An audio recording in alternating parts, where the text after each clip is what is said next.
Hello, everybody. It's Nigel Sarbatts, founder of the PR Cavalry and co-founder with Rod Cartwright of the Independent Impact Awards.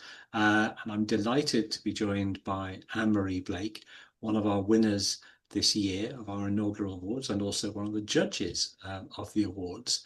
I'm going to be asking Anne the same questions that we are asking all of the winners who are taking part in these things, the same 5 questions. But first, I'm going to ask what brought you to going independent and what kind of what kind of clients do you work with now? Yeah, absolutely. So thank you for the question, Nigel. So I am what I think can be described as a an accidental independent. So for most of my career, I was in-house. I worked in a large financial services firm, and when I left there at the end of 2009, I think it was, my plan was to take a couple of years off and then go back into another in-house role. And I happened to have interims working for me when I was working at the bank. And it was just a couple of conversations with people that just said, well, why don't you give it a go? And I thought, well, sounds very good. I like doing the work. I less like a lot of the bureaucracy that comes with being a permanent employee. So I said, right, I'm going to give it 6 months. And if it doesn't work out, then I'll go back to being a permanent employee. So I started out on my interim career that was meant to be for 6 months, and 12 years later, excuse me, I was still going until I co-founded True, which is a kind of slightly different type of independence. So I was independent on my own, and now I co-found an agency with my co-founder Howard. Okay. And what kind of work and clients do you do now? So it's really interesting because most people will assume that I have mainly financial services clients because that's where I've spent a lot of my career.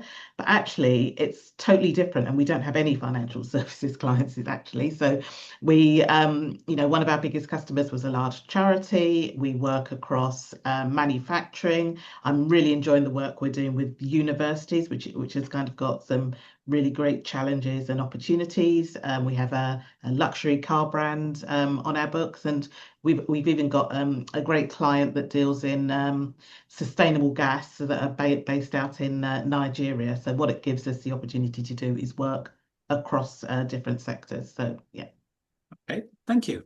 So, first of the 5 questions, what did it mean to you to be included in the inaugural Independent Impact 50 and why?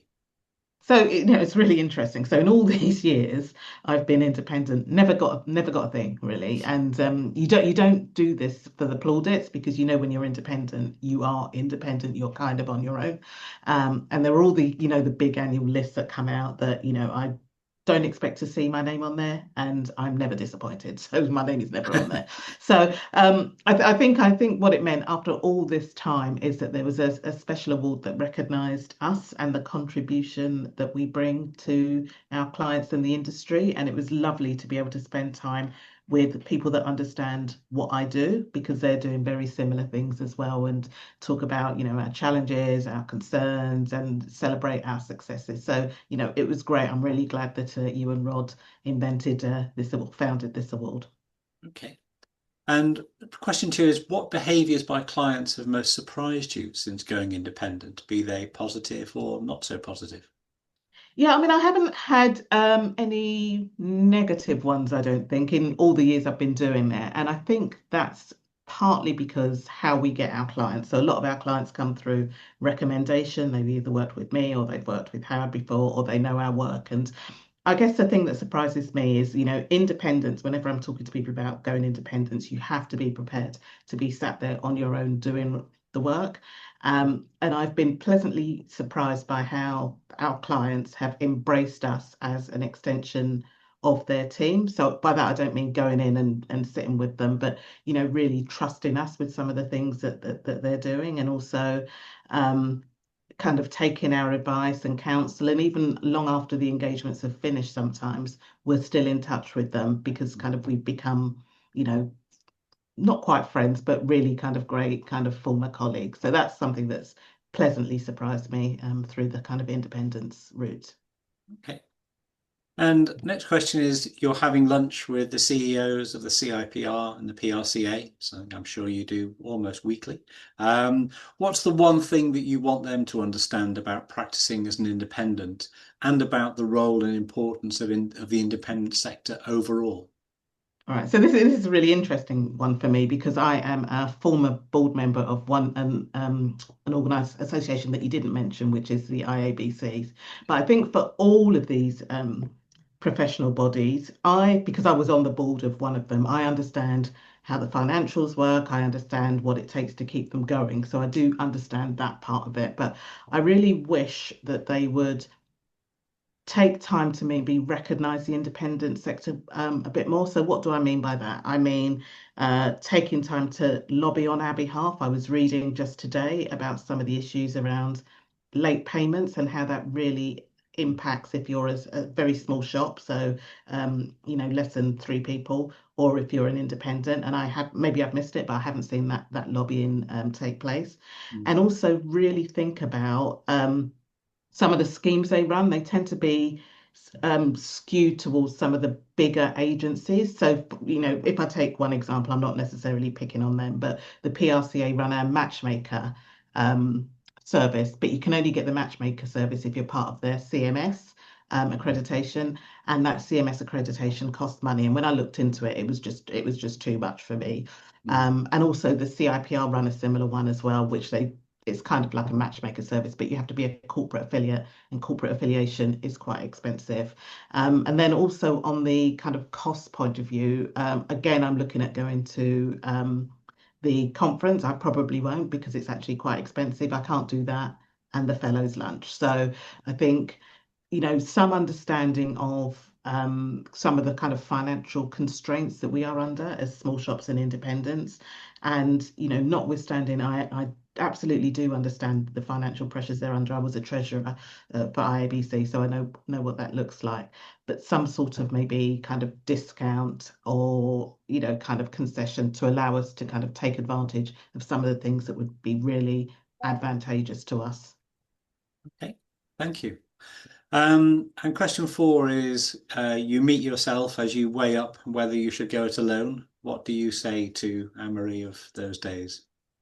I would probably say stop hesitating about it and just do it. You don't regret the things that you don't, that you no, you only regret the things you don't do, I think is the saying, if Yes. I get it the right order.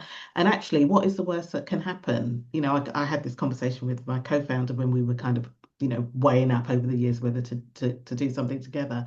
If it goes wrong, then we just go back and do something else. We do have skills that are, in demand and available, and it's nice to build something, and life would be boring without risks, wouldn't it? Mhm. And finally, last question. What words would you use to sum up how you feel about your business in the next 12 months? Well, there's probably 2 words. So nervous and excited. Setting up your own firm in the current economic climate. So we've been going 2 and a bit years. Um, People said it would be bumpy, but we hadn't quite anticipated that it is a bit like peaks and troughs. So, we very much enjoy the peaks. We would love to have more peaks, but it's managing the troughs that I think is kind of the thing that keeps us awake at night. But having said that, we love what we do, and no plans to do anything else for the time being. Okay. Well, Anne-Marie, it's been a huge pleasure talking to you. I hope that you will consider entering again in the coming year, as you're perfectly able to do. I hope you'll also consider being a judge again. Yes, and just so everyone knows, I didn't judge my own entries, just so you know.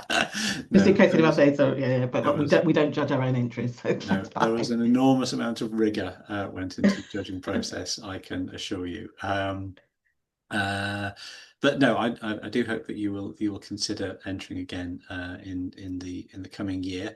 And all it remains is to say thank you for taking part today, and I hope to see you again soon. And thank you for inviting me, Nigel. Thank you. Okay, thanks a lot. Goodbye. Bye bye.